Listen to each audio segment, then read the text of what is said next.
Welcome everyone to episode 44 of the Business of Sport. My name is Ahmed Al-Houli, and as he does every single week, Mr. Rob Biao joins me on the show.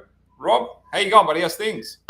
Mate, how you doing? Doing good over here in Arizona, celebrating our Arizona Diamondbacks making it to the World Series.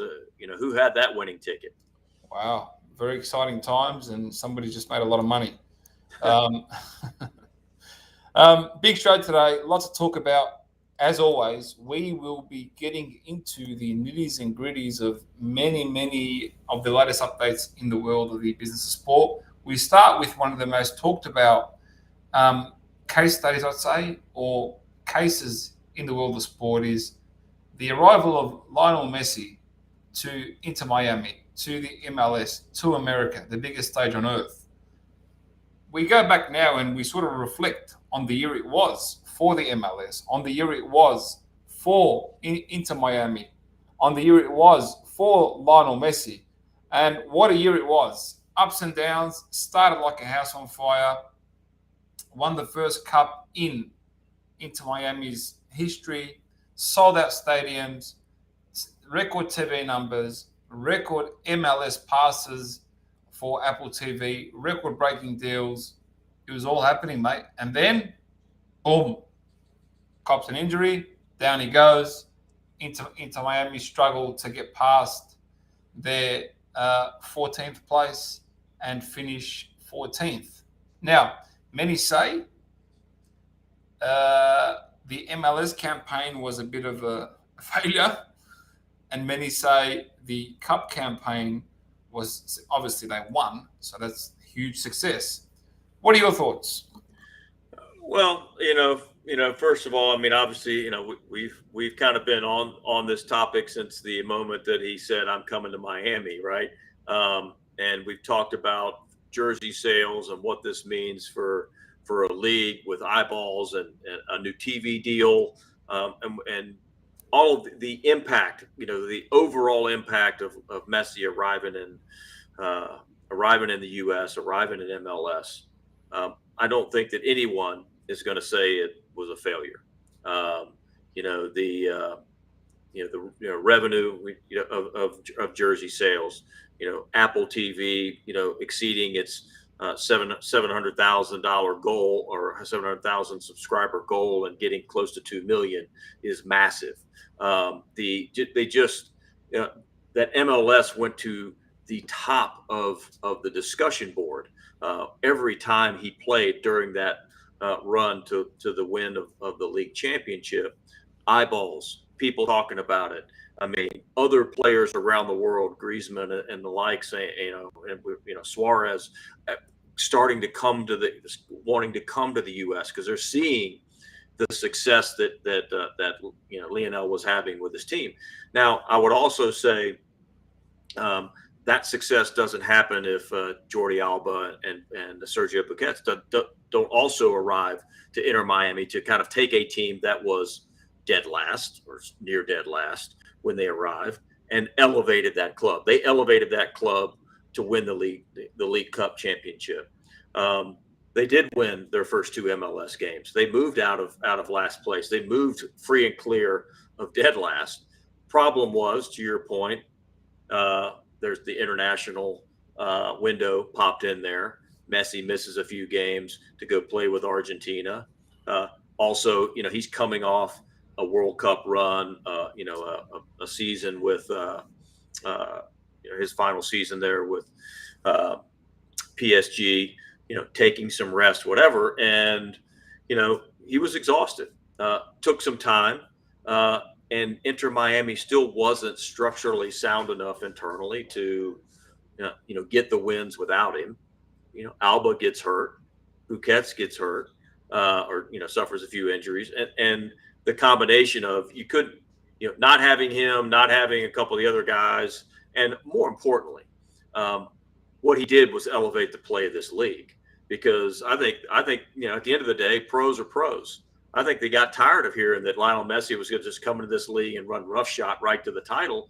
And you know what? There's some teams that said, not on my watch, BS. And so if I'm the league, Messi made everybody better. He was the tide that rose all ships because it made other clubs, other players, ownership, management, basically look themselves in the eye and go, "Are we really going to let him just show up and win this whole thing?" That's honestly, I mean, he everybody was in awe when he showed up and went through and won the League Cup. Some might question that maybe he got a few favorable calls here and there, but at the end of the day, they still won it.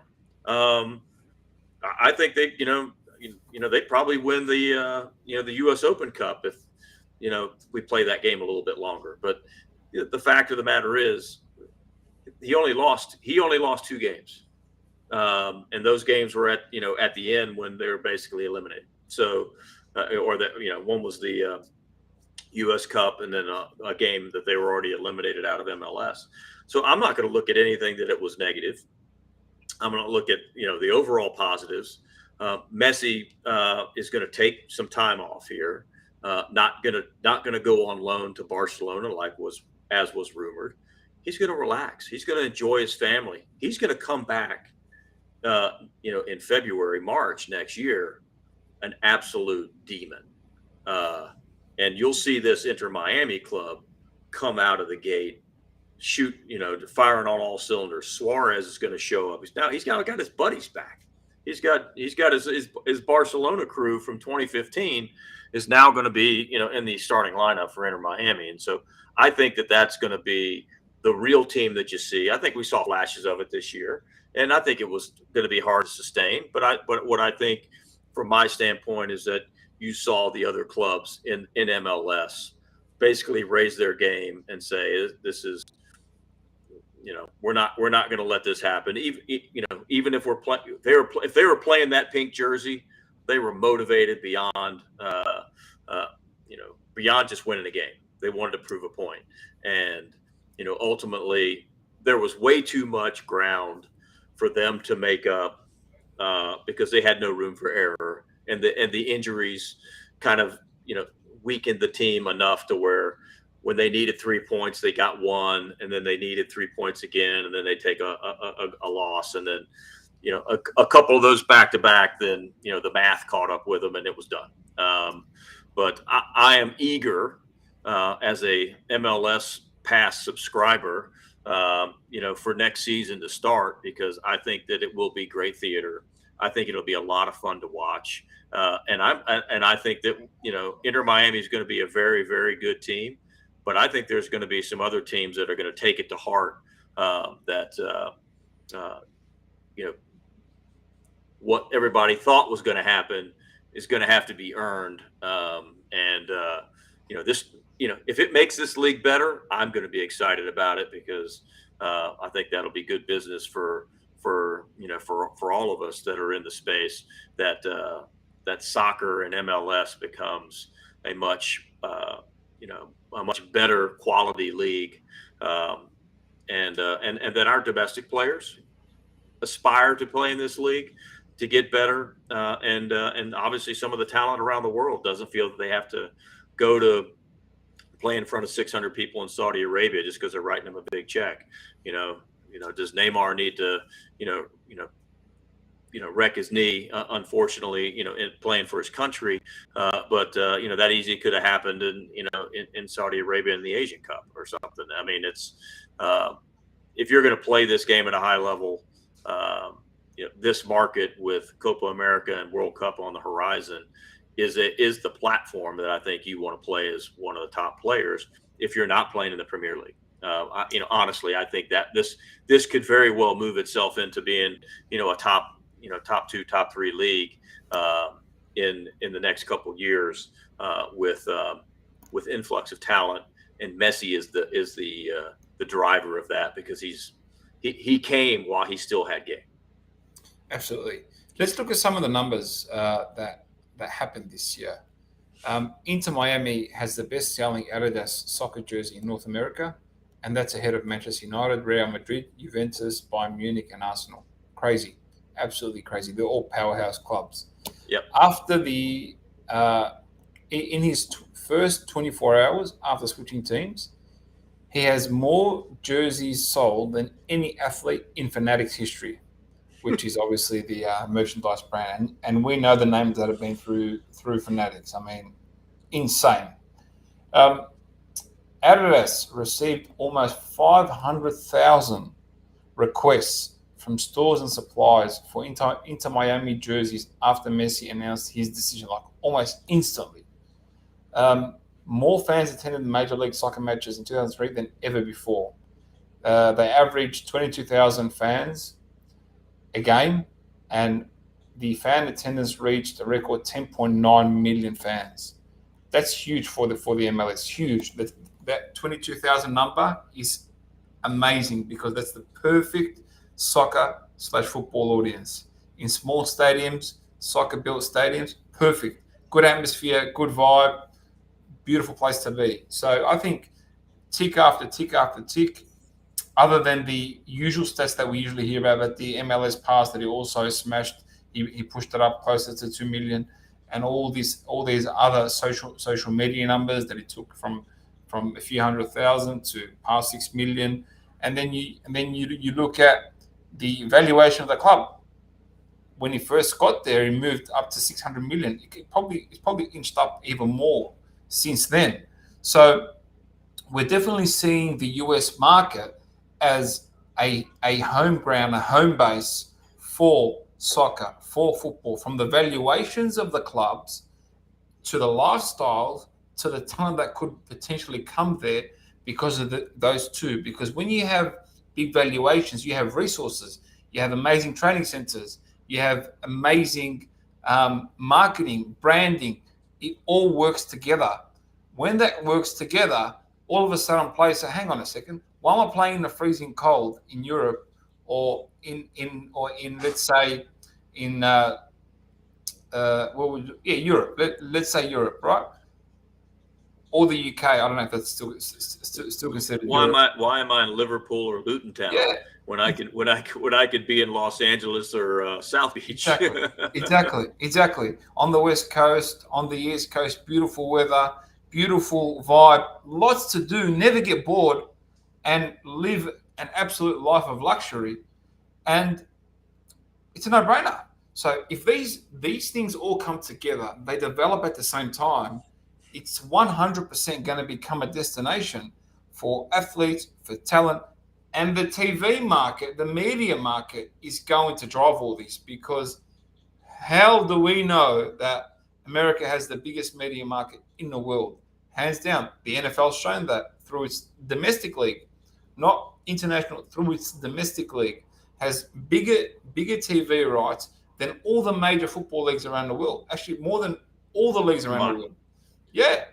So it's absolutely going to become a destination if they stay on this trajectory, if egos don't get involved, if politics doesn't get too involved.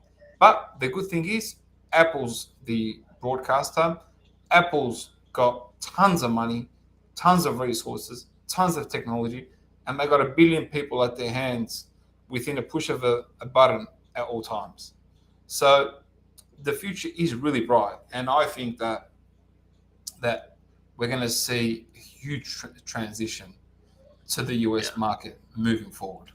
Yeah, I agree 100%. I think the one other thing that we probably see, that's not as much on the business side, but it's more on the personnel side, is I think you might see the MLS kind of look at their roster structure, so that what Inter Miami was able to do. I think that they want to see more clubs be that aggressive and take that approach, and obviously expand their rosters a little bit so that the talent does rise, so that you can go out and get another international signing or a designated signee, and raise the level, because if it's been a league that has attracted those superstars during the twilights of their career.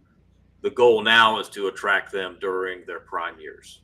Exactly. And Messi, and arguably, Messi is still one of the best players in the world. Is he on the back end of his prime years? Yes, but he came over not as a he just won a World Cup. He just won a World Cup. He's 36 years old, and he's still got plenty of game left. Yeah. as he showed.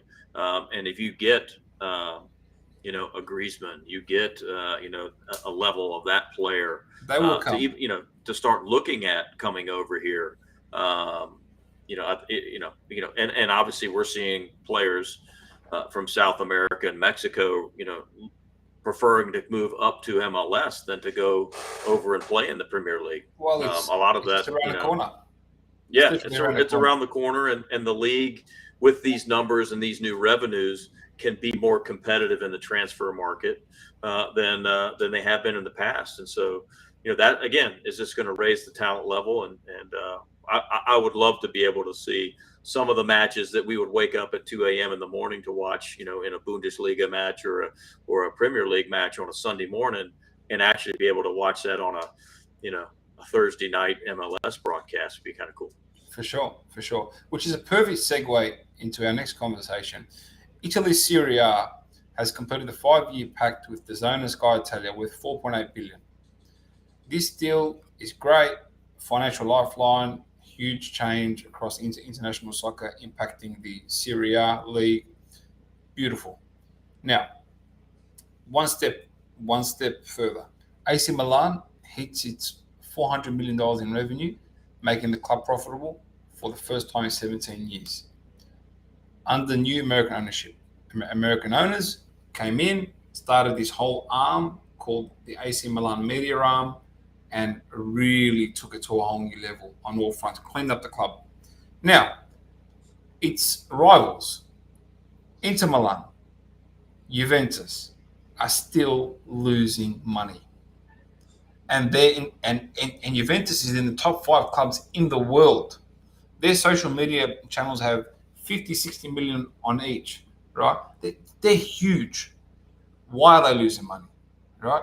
Because these teams are being absolutely abolished by corruption and the likes of. And we've seen last year, this year, literally they lost 10 points. Then they got fined.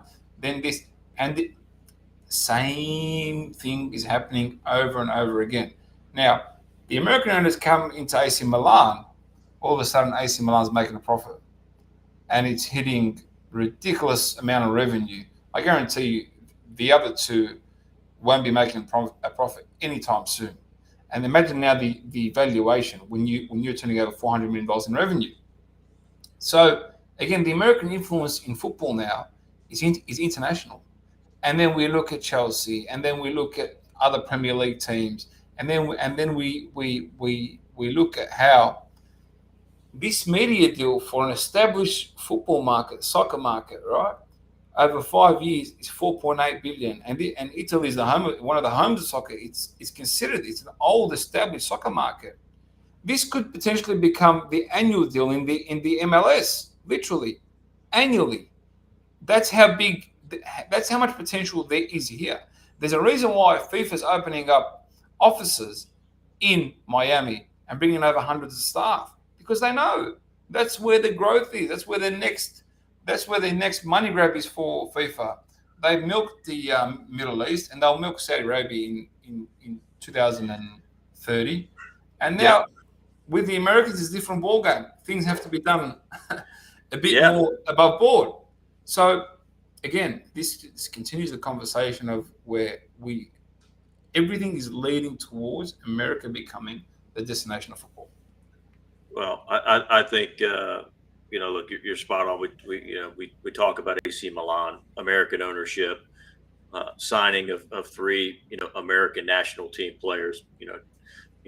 Getting Pulisic on the transfer, signing Musa and he's killing it, by the way.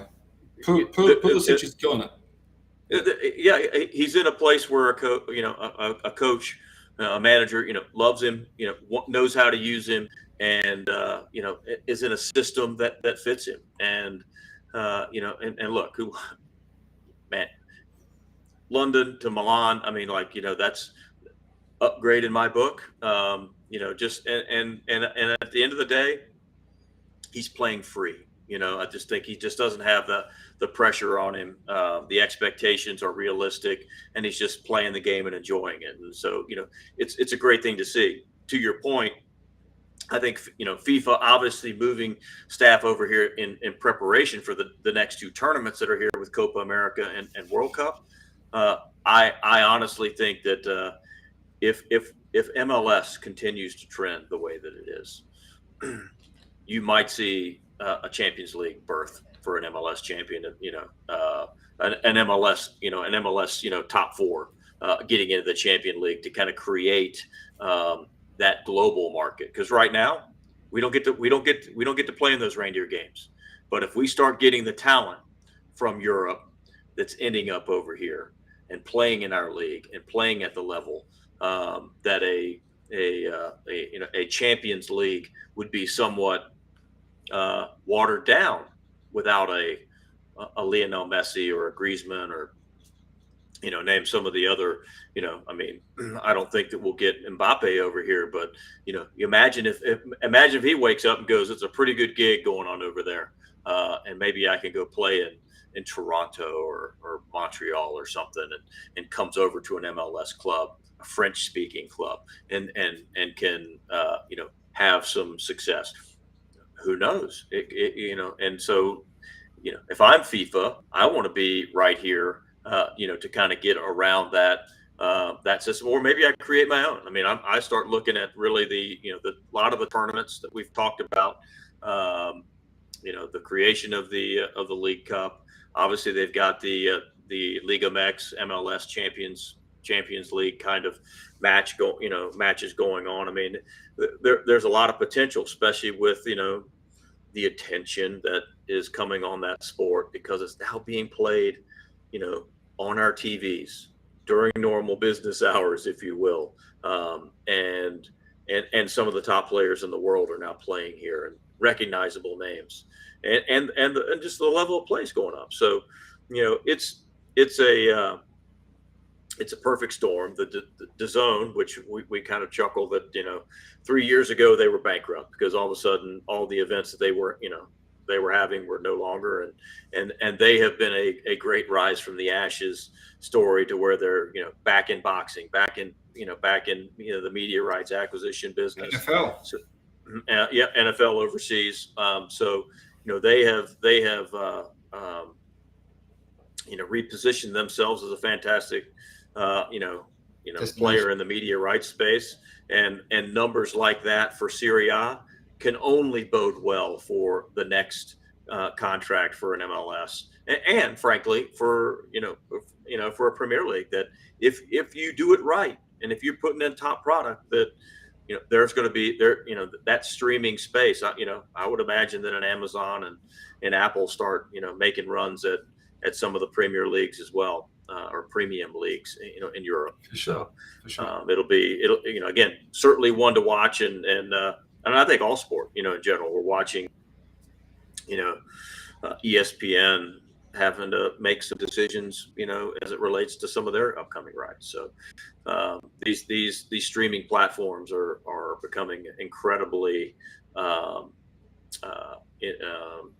aggressive in the rights acquisition space.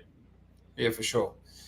Which sort of leads us on to our next sport or next event, which is Formula One, the Las Vegas Grand Prix. Formula One for many years struggled to garner audiences and develop young audiences. Then Netflix came in with their series and Drive to Survive, and all of a sudden it's flying. So again, the streaming networks playing a pivotal role in the growth of a sport. Perfect example. Now, their problems are not there. Their problems are they've come to Las Vegas, they've taken over the strip, and the championship has pretty much been wrapped up. It's over. And it's over. 50% of the country won't get to watch the race until 1 a.m. Now they're investing $200 million in a facility there. The event's going to cost about $500 million.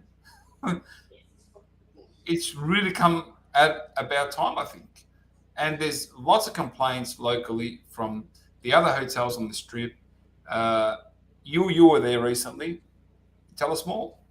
Yeah, well, again, this is something that Formula One, again, if you were watching it this year, I mean, you've watched the dominance of Red Bull and Max Verstappen, and you're like, he's winning every race. This is over. And so if you're, it's one of the things that NASCAR, looked at years ago when, Jimmy Johnson was just racking up, winning up the NASCAR title because it was just point accumulation, and they got to these races at the end of the season and it was over. So they created the playoff, and so that those last races of the series, were actually playoff races and not victory laps. Vegas has become a victory lap because it doesn't matter who wins; that it has no effect on the championship. And with the prices that they were charging, the inconvenience, because Vegas has been busy without Formula One ever showing up. Of course. A lot of places Formula One is the biggest event that comes to that market. In Las Vegas, the Super Bowl is not going to be the biggest event that comes there. I mean, you've got International Fight Week. You've got, the Sphere is bringing in, business. You've got, probably the biggest event that comes there is actually the rodeo, NFR at the end of the year. I mean, those 10 days, is bigger than anything the Super Bowl is going to do as far as people. So it's one of those things where Formula One is in a very unique position, coming to a market where they're not the biggest thing, the biggest deal around. Two is that Vegas, the Strip is totally been, reshaped. They're building up stanchions so that they could block your view at street level, building them 30 feet high. The walkway bridges that are designed for you to get from one side of the Strip to the other are being covered up so that you can't look out. You can't actually stand on that bridge and watch the race because the cars will be going underneath you. They initially, and we talked about this I think several weeks back, that they were initially trying to put a $1,500 a head bounty on all the customers of the Strip View hotels, that if someone was going to eat in their restaurant and there's a view of the racetrack, that you had to put a $1,500 a head premium on people eating in your restaurant, and that has been come off, and you're just paying a licensing fee of about $50,000 per hotel. Still, they own that land. They built that land. They built that Strip. And you're telling them sorry, I'm going to own your view for the weekend, and you're going to have to pay extra for it. I don't know that that's going to be something that's going to last long term. And then the last thing is that you just being a competitive, competitors. America likes, wants to see quality races. They want to see something that means something, especially if it's an international event, right? We love it when Manchester United and Barcelona come over here and play a friendly. We sell that place out because that's, for us, is like, that's the best of the best of soccer playing here on our grounds. Well, Formula One is arguably, the highest level of racing. And so you want to see a race that actually matters. Max Verstappen has no reason to race hard this race. He's already won. Exactly. And so where's the competition? And Lewis Hamilton last week gets DQ'd. People are mad, but it didn't mean anything, right? It didn't mean anything in the bigger scope of things because Max has already won. That's one of those things where if this race needs to have a little bit more meaning to it, and for it being the first race, given that all the other inconveniences that it's brought on the market, I still think it'll be successful. I still think it'll be a great spectacle. But what I hope is that, what this does is that, because it's the American market, as we've talked about with soccer, for Formula One is very important, very, very important. Because you look at a lot of the money on some of these teams. Guess what? A lot of U.S. money is on those teams now. There's U.S. ownership in those teams. I think we covered it, last week. The Alpine team now having names like Patrick Mahomes and name brand athletes from the U.S. are now investing in Formula One. And guess what? Those guys want to see their teams race here and actually race for something. So Formula One's got maybe take a real close look at their championship point system to kind of create some competition here. Because if they're not going to deal with it on the manufacturing side, because whatever Red Bull's doing, nobody else can figure out, and they're just blowing people away. You got to create something that at least at the end that says, hey, we reseed the top 10 drivers coming into the last 5 or 6 races of the season, of which Vegas kind of falls right in there. And Vegas could be one of those playoff races, so that it's got a different incentive. If you win this one, there's the old Binion's jackpot at the end of it, that you win this race. Not only do you win, but you win $5 million. Kind of create something that makes it not just a normal race, even in the scope of the series. So it keeps it exciting. Yeah, absolutely. And again, we just talk as at this point sometimes as fans, but also if we've got clients that are spending money, in Formula One that have bought advertising, we want people to watch, and Exactly. The marketplace isn't going to tune in.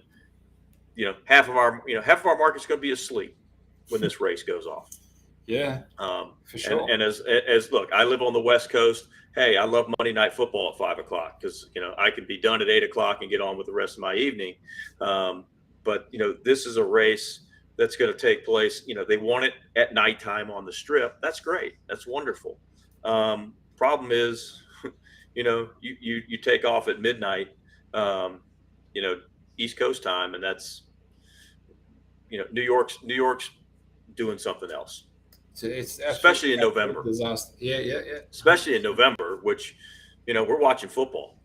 So for sure, absolutely. All right, we'll stay in Vegas. The UFC announced on Tuesday a huge new sponsorship deal with Anheuser-Busch that makes Bud Light, which was the original sponsor of the UFC, the official beer partner of the UFC. It's believed the deal will be in excess of $100 million. According to Anheuser-Busch, it will give the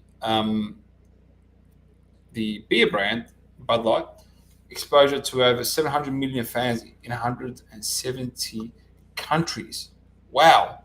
And as well as television reach of 900 million TV households.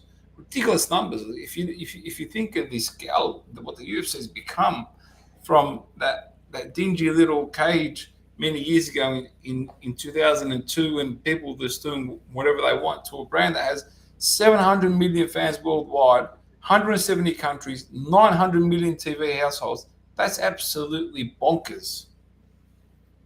Well, we were talking a little bit about this prior to the show, and look, first and foremost, UFC has been a very popular topic on our podcast from a business standpoint. They've Dana White has been spot on making the right moves, and they are a brand, a league that is top of class in combative sports. I don't think there's much argument there that they are, for sure. No one comes close. They are the gold standard in combative sports. And Bud Light is a brand that's the official beer of the NFL that is still recovering from a very bad marketing decision. And if and I think what I said previously is that this is their version of a Hail Mary, is that this is a chance to save the brand by aligning the brand with a league and a sport that is as undeniable of tough, gritty, manly, competitive, manly, as a sport can be. I mean, I would say, MMA, UFC, right up there with rugby as like the, some of the, just the most, physical of sports. for sure. And obviously there's a history there. And Dana White, I don't think that man has ever walked away from a challenge, and I think he looks at this as a challenge. I think he took Modelo to new heights when that deal came in. Every brand that has come in with UFC has elevated its market share, its stature, because of what UFC does. UFC embraces their brands. They love competitor brands, and they like to take them to move them up a couple notches in the chain. And I think Dana White, as a marketer, as a businessman, and as a beer drinking American, if you will, says, you know what, that's a brand that is in need of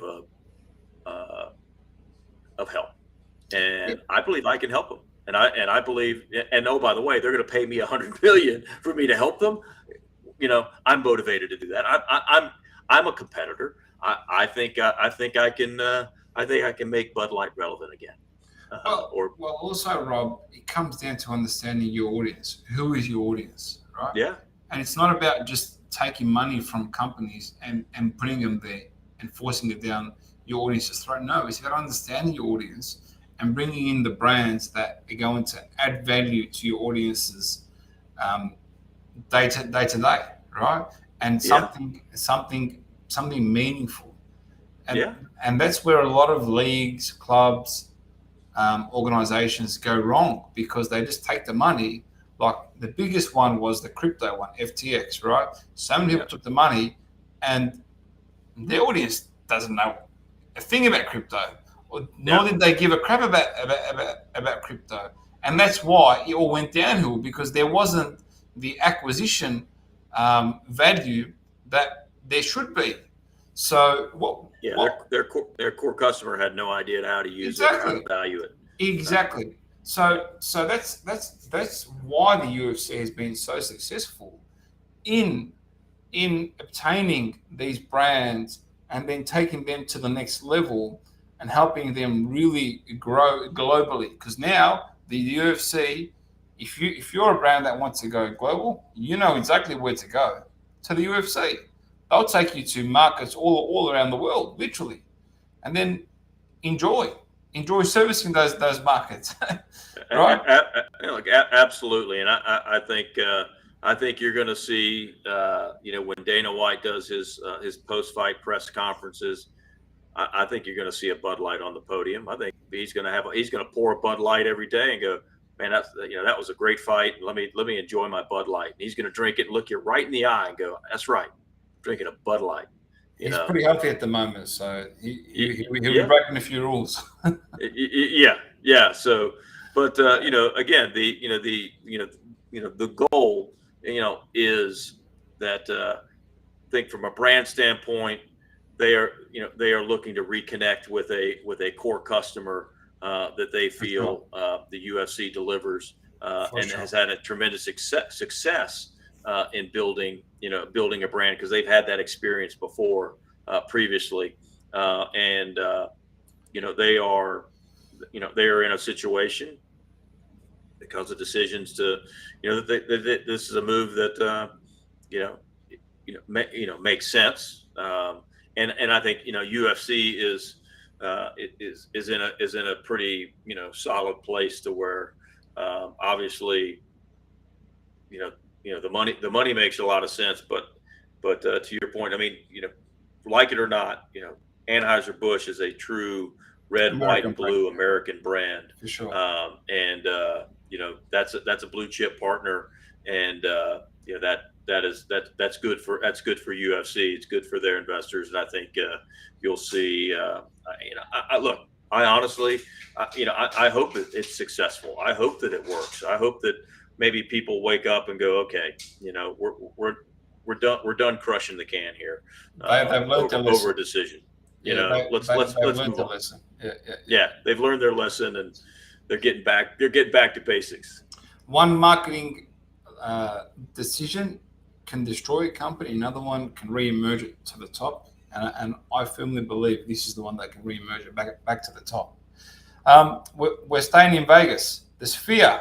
A lot to talk about the Sphere, and we'll come to Dana White as well because he's obsessed with the Sphere at the moment. The Sphere now is a favorite to host the NHL draft. They're a new jersey patch sponsor of the New York Knicks, same owners. And Dana White, two press conferences ago, I think it was two weeks ago, watching a press conference, and he goes, "I am obsessed with that place." He goes, "I call those guys every single day at MSG, and I tell them I want to host the first combat brands, the first combat sport in the sphere." And guess what he said? This really boggled my mind. He goes, "We need till September next year." And I go to him, "Why?" Mexican Independence Day. Yeah. And I said to him, "Why?" He goes, "Because we got to understand the lighting, how it's going to work. We got to create an experience that's going to be unforgettable, because now you have all these screens around you where you can immerse someone and take them into a whole different world." And this really, really emphasizes why they've been so successful. Their events are crazy. They consider every little thing. For him to say he needs a year after doing all the events that they've done, to come sit down and say, "I need a year to be in that place, to knock out all the little glitches, to make sure the experience is 100% perfect, we need a year." Because I was comparing boxing brands who were going to come in and do some sort of fight night there. He goes, they will, I'm sorry, bastardize the the experience. They'll ruin it. He goes, "Please, MSG, do not let them do it before us, because we will show you how to put the best show on earth on." And I firmly believe he will. And this is why the Sphere is such an exciting project, because it really changes things. Yeah, well, you're exactly right, and the having a familiarity with the Sphere and what it's constructed to do. Well, you watched it pretty much get put together. I watched it get built, and sat with their engineers and asked and heard the answers to questions on what is the experience there, why is it being built, why does it cost so much, etc. And it's a full sensory venue. It's you feel, you touch, you smell, you hear, you see. I mean, all of your senses are enlightened, and in some cases assaulted while you're in there watching a show. And you too opening that building. That is every act that goes into that building has to create a show that fits what the Sphere can do. You don't go in there and just plug in an amp and play a concert. This is not, it's much more than that. You've got to have something that immerses them in sound, immerses them in touch, feel, vision, etc. And so Dana White, he went to the show, and he came out of there talking about, not only was the show unbelievable, but given his obsession for just what the Sphere was, from what he heard, and is that he went in and experienced it, and it even jazzed him up more. It was the caffeine to his buzz, right? And he came out of there, talking about, I'm calling those guys every day. My assistant has one job every day, and it's to get on their schedule and confirm that we can have this date. And more importantly, he recognized the importance of, not only do they put on great shows at T-Mobile, and when they go around the world, that they put on the best combative shows ever, because they're so focused on the experience. He knows that even the best show he's ever done he can't take that show into the Sphere, because it's like a one-dimensional show into a four-dimensional venue. And he goes, I got three other dimensions that I have to build around my show. And he said, boxing will put a ring up, and they'll run the same thing, and they'll try to run their cameras on the Sphere, and it won't look good. It'll look blurry. It'll look crappy. It'll be a horrible experience. Hell, and I think he maybe made the comment about they can't even run their own replays. He goes, we are going to spend $1 million. Yeah, we're going to spend $1 million just on production. Just on production. He goes, those promoters aren't going to do that. They're trying to figure out to split the money on the pay-per-view. They could care less about what someone in the building thinks. Dana is absolutely 100% a perfectionist, and he is going to make a show that is going to be memorable in that building. And I hope you and I are there to see it, because it will be awesome. It will be massive, and it will be memorable. 100%. Perfect segue into our next one. Showtime Sports calls it quits. 37 years. See you later. Finished, done, dusted. Two of the premier boxing channels that have aired boxing on the airways for the last, say, 50 years in HBO and Showtime are now gone. What does that mean for the sport? Well, it shows you the state of the sport. We just talked about Dana White and UFC. It is a unified structure. There is no question who the leader is, and you and I will. If there's a fight that we wanted to see, I'm sure Dana White is sitting in that same room going, "That's a great fight. That's a great fight." Exactly. Great fights always happen. 100%. Boxing has been, and it's UFC. There's not UFC BA and BA UFC. I mean, there's not 6 different letter organizations all trying to claim a heavyweight champ, a middleweight champ, etc. Boxing has had this fragmented, governing body. You've got promoters, not a league, running things, and so you've got you've got entities that are trying to make fights.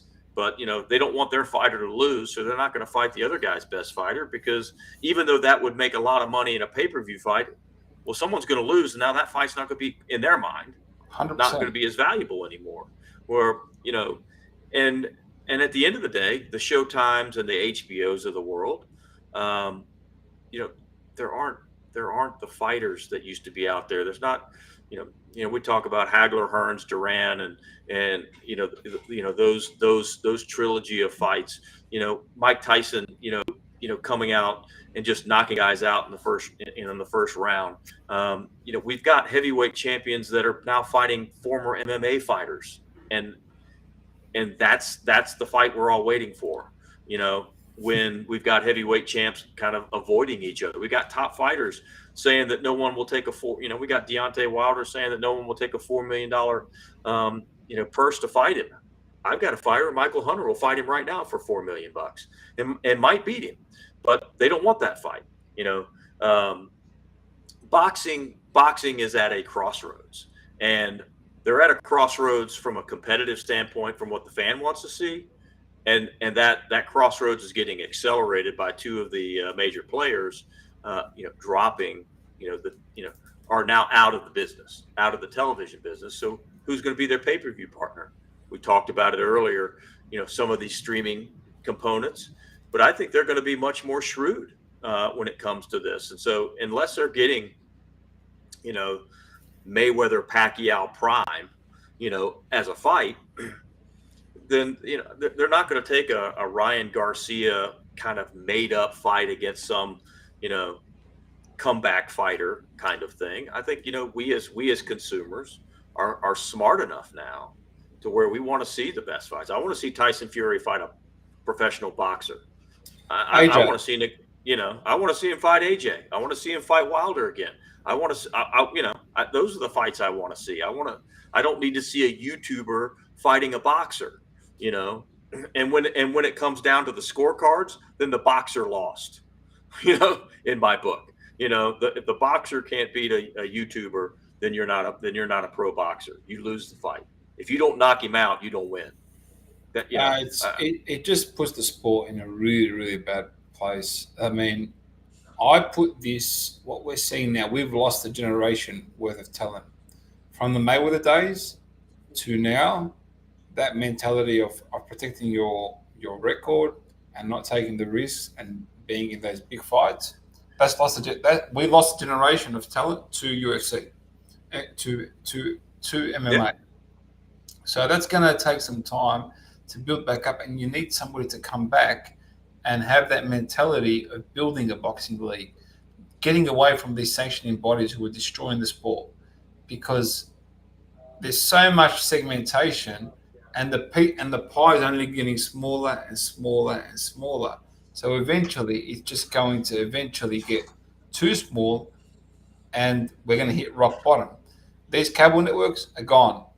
ESPN's still in the game. ESPN's facing a lot of uncertainties because of the current crisis that they're in. And they only host top ranked shows. The Zone is spending $1 billion. They gave it to Eddie Hearn. Where is it? He couldn't even get into the US market. Came in with really bad attitude, bad mentality. Didn't understand the local market, local demographics as well. Wasted. Boxer, who was started once Eddie Hearn moved away from Sky, has now done a deal with NBC, $15 million deal. And guess what that is? That's literally they're doing everything. They're just putting it through their network. And I mean, when was the last time we seen NBC do fights and big fights? And who's going to watch English fighters in the US other than diehard boxing fans? And how many of them are going to sit there and watch on NBC? It's just become ridiculous. Now, one place where boxing is really doing well is Australia. We have about 3 or 4 world champions. I think it's three world champions: Ebony Bridges, Tim Tszyu, and Jai Apataya. 3. Have I missed anyone? No, I don't think so. And we have the affiliation with No Limit Boxing, which is a guy called Matt Rose, and Fox Sports in Australia. Fox has become the home of boxing, and it's really doing well for the first time. We had that lull for many years. For the first time in many years, it's doing really well. There's a network, the fights are happening, the good fights are happening, people are tuning in because Tim Tszyu, Costa Tszyu's son, former world champ, massive hype, it's happening. So we know it can work. That's not the problem. The problem is we need to get rid of these dinosaurs that are killing the sport. And until we do that, the UFC will continue with its dominance. And Dana White was talking about Showtime Sports. They couldn't get a replay right. This is a cable network, for God's sake. And he's right. Their production is hopeless. Like, a lot of their production is really, really bad. Like, you'll be watching a fight and you end up on a different stream. Like, it's rubbish. So anyway, that's what's led to the downfall of the sport. It's sad. We're boxing fans. But we have to keep going. The last one that I really want to get into is the NBA talking to Amazon Prime and looking at setting up Tuesday night and Thursday night as these feature massive events like Thursday night football and Monday night football. So the NBA has pretty much turned around and said, okay, how can we generate more media revenue, broadcast revenue? Let's look at our friends on top of us, the NFL, and do the same, and bring in these different partners. It's pretty simple, isn't it? Look, sports is a copycat world, and when you look at a lot of the instant replay and the streaming and things like that, and we finally got to putting sponsors on our jerseys over here, because the rest of the world has been doing that for a long time, and for whatever reason, we were just keeping it pristine, and now new revenue streams. Streaming has become popular. The NFL is on from Thursday night to Monday night, dominating the networks, and has 6 media partners, that are involved. And so, yes, absolutely. If you're the NBA and you're becoming a global market or a global brand, for sure. 140 international players, I think, are on rosters on opening day, something like that. I mean, so massive. Almost half the league is international players. So how do we create this must-watch TV scenario? And you've got the Amazon Primes of the world out there going, I want some. I want a night. I'm all in. My Thursdays are booked. Let's do Tuesday nights. Let's have some fun. Let's create a marquee matchup. Let's make those, with halftime shows and all that. Create those special moments, and more importantly, accessible around the world, right? Exactly. With those platforms. Exactly. So Yeah, I think it's, I think this year we've got the in-season tournament as well, happening for the first time in Las Vegas, creating those tentpole events, on a, NBA Tuesday night on Amazon Prime, you know, at, why not? And if you've got, and more importantly, you've got those new streaming platforms looking for that premium content. Nothing gets more premium than Wemby against LeBron, or 100%. Durant Book against Dame Lillard and Giannis. I mean, you've got matchups that can be created, across the board, and what you got to make sure is that night's not a load management night. So that's the one thing I'll put in the That's contract if I'm working for any that's one of them, that's not a load management night. If you're on my network and I'm the game, everybody's playing unless they're injured. ask Charles Barkley about load Yeah. management. He wasn't too happy about it recently. But anyway, Yeah. that's a whole different conversation Oh yeah. that we can talk about. We've gone way over time, just under the hour mark. I think it's been an awesome episode. Thank you, Rob. As always, thank you to everyone who tunes in. And as I do in every single episode, parting words, Rob. What do you got for us? Well, parting words. Great show. Exciting as we head into this fourth quarter. We've got, the NBA kicked off this week. We've got the World Series happening. It's going to be happening in my backyard, surprisingly, as the Diamondbacks take on the Texas Rangers. We watch, the new talent hitting the NBA. NFL is starting to hit its stride. We're coming down to the stretch of college football. These next few months of sport are going to be exciting. There's deals that are going to be happening in the sport. We're seeing New Jersey patches popping up. So there's no doubt that when you and I reconvene next week, there will be a massive story that jumps up in the sports world. And obviously we look forward to covering it from the business angle, and every once in a while you and I put our fan hats on and talk as fans of the sport as well. So looking forward to it, my friend. Appreciate the time, and appreciate everybody tuning in. All right, everyone. Thank you very much. Take care. We'll catch you all next week on the Business of Sport. Bye-bye.